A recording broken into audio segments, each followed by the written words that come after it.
फकीर की कल्याणकारी छाया। एक फकीर था। उस फकीर के चित्त में अद्भुत घटनाएं घटी। वह उस लोक में पहुंच गया जहां कभी कोई सौभाग्यशाली पहुंचता है। वह वहां पहुंच गया जहां अमृत है, जहां आलोक है। फिर अचानक जब वह वहां पहुंच गया तो देवताओं ने उससे कहा कि हम बहुत खुश हुए, हम तुझे कुछ वरदान देना चाहते हैं। उस फकीर ने कहा, लेकिन अब मैं क्या मांगूं, क्योंकि अब तो मेरी मांग ही मिट गई। वह मिल गया जिसको मिलने पर मांग ही नहीं रह जाती। धन्यवाद, लेकिन मैं कुछ मांगता नहीं। आपकी कृपा है कि आपने मांगने के लिए कहा। परंतु देवता पीछे पड़ गए। देवता उन्हीं के पीछे पड़ जाते हैं जो कहते हैं हमें नहीं चाहिए।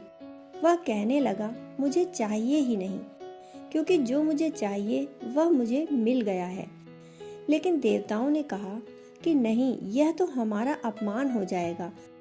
हमसे कोई मांगने आता है तब हम नहीं देते, हम खुद देने आए हैं। उस फकीर ने कहा, अगर अपमान हो जाएगा तो फिर जो भी कुछ आप देना चाहें वो दे दें, मैं उसे अंगीकार कर लूंगा।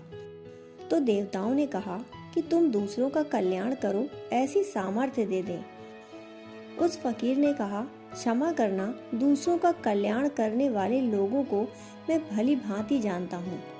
उन्होंने दुनिया में बहुत अकल्याण कर दिया है, यह काम मुझसे ना हो पाएगा। देवताओं ने कहा कि नहीं, यह काम तुमसे हो सकेगा, क्योंकि तुम उस जगह पर आ गए हो जहाँ दूसरों का कल्याण हो सकता है। उस फकीर ने कहा, वह तो ठीक है, लेकिन मुझे कोई दूसरा दिखाई ही नहीं पड़ता, तो मैं किसका कल्याण खोजने जाऊंगा। नहीं, यह काम बहुत दुष्कर है, बहुत कठिन है, यह मुझसे मत करवाएं। तो देवताओं ने कहा, हम ऐसा कर देते हैं कि तुम जहां से निकलो, तुम्हारी छाया जिन पर पड़ जाए उनका कल्याण अपने आप ही हो जाए। उसने कहा, यह तो ठीक है, लेकिन इतना ध्यान रहे, जब मेरी छाया पड़ती हो तो मुझे पता भी न चले किसका कल्याण हो गया। मुझे पता चल जाए तो मुझे भी नुकसान हो सकता है, क्योंकि यह अहंकार आ जाए कि देखो मैंने यह कर दिया, तो छाया करे, लेकिन इसमें मुझे कोई पता न चले, यह स्वयं ही होता रहे। फिर वह फकीर जहाँ से निकलता वहाँ के फूल सूखे होते, उसकी छाया पड़ जाती तो वे खिल जाते। रास्ते पर मुरझाए हुए पौधे होते, वे हरे हो जाते।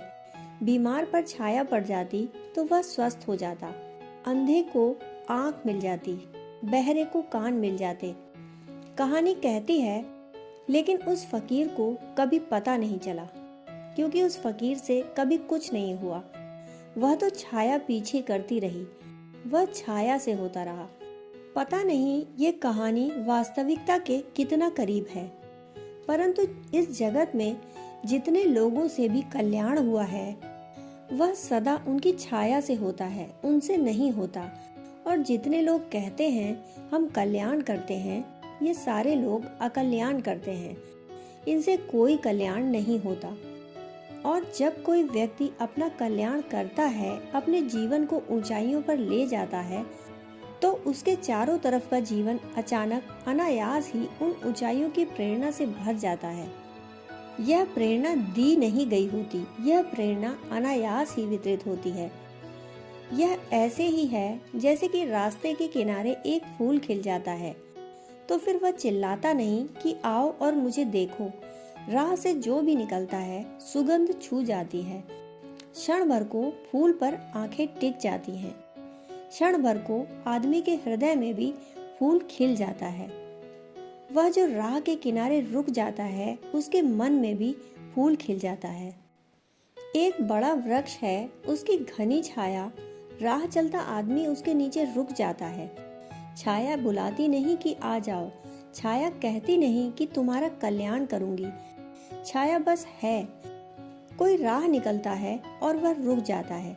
जैसे जैसे व्यक्ति के भीतर की आत्मा का वृक्ष बड़ा होता है, एक बहुत अनजान छाया उसके चारों तरफ पड़ने लगती है। राहगीर उसके नीचे रुक जाते हैं, चले जाते हैं। न राहगीर कभी धन्यवाद देता है छाया को, न वृक्ष को, और न वृक्ष कहता है कि देखो जा रहे हो, दक्षिणा देते जाओ। बात खत्म हो गई। वृक्ष को आनंद मिल गया कि कोई उसके नीचे रुका। यह भी बड़ा सौभाग्य है।